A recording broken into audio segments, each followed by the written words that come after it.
অঞ্চল। গত কয়েকদিন ধরে বিভিন্ন সামাজিক মাধ্যমে বিধায়কের বিরুদ্ধে আপত্তিকর ও কুরুচিকর মন্তব্য পোস্ট করছিল। এই ঘটনায় তীব্র ক্ষোভ প্রকাশ করে শান্তিপুর শহরের যুব তৃণমূল কংগ্রেস।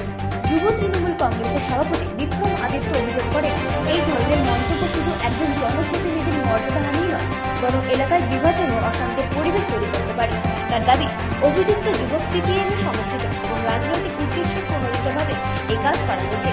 ঘটনার পর শান্তিপুর থানায় লিখিত অভিযোগ দায়ের করা হয়।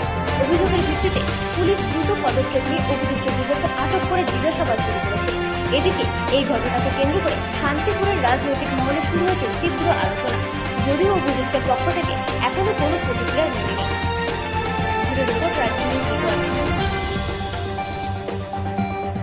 কি অভিযোগ এবং কার নামে অভিযোগ করতে এসেছেন? দেখুন, কাল রাত্রির বেলায় আমাদের মাননীয় বিধায়ক ডক্টর ব্রজকিশোর গোস্বামী, তার নামে কিছু কুরুচিকর কথাবার্তা, আমাদের ছেলে ভিক্টর নাম, ভালো নাম হলো ইন্দ্রজিৎ ঘোষ, বাড়ি কোথায়? বাড়ি রূপকালীতলার ওখানে 21 নম্বর ওয়ার্ডের বাসিন্দা। তিনি প্রচণ্ড পরিমাণে মা বাবা তিনি অকথ্য ভাষায় গালিগালাজ তিনি ফেসবুক পোস্ট করেছেন।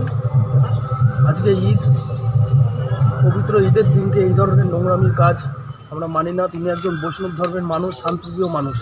শান্তিপুরবাসী কখনো এই কালচার দেখেনি। তার পোস্ট এবং ফেসবুক অ্যাকাউন্ট খুলে যা দেখলাম, পুরো সিপিএমের তার পোস্ট ভর্তি। আজকে তারা কী ভাবছে যে এইভাবে আবার মানুষকে রুখে দেওয়া যাবে? এমনি তো তারা শূন্য থেকে মহাশূন্য এমনি পৌঁছে গেছে। এইভাবে তাদেরকে অস্তিত্ব টিকিয়ে রাখা যাবে? তারা জানেন না যে সেই 2011 সালের আগে ওনারা যেটা করেছে, মমতা বন্দ্যোপাধ্যায়ের এখন সরকার, এখন এইসব জিনিস আর চলবে না।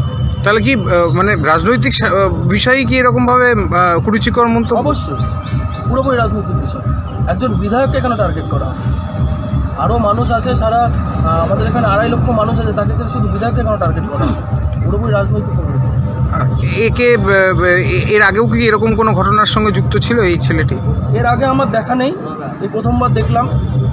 তবে যেই ধরনের ভাষা তিনি ইউজ করেছেন, প্রচণ্ড নিন্দনীয়, খুবই নোংরা ভাষা।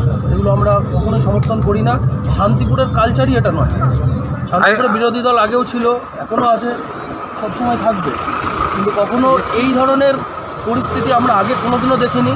এবং সবাই জানে শান্তিপুরের বিধায়ক নাম ব্রজকিশোর গোস্বামী। আপনার নাম? বিক্রম আদিত্য, সভাপতি, শান্তিপুর শহর তৃণমূল যুব কংগ্রেস। দীর্ঘ 22 বছর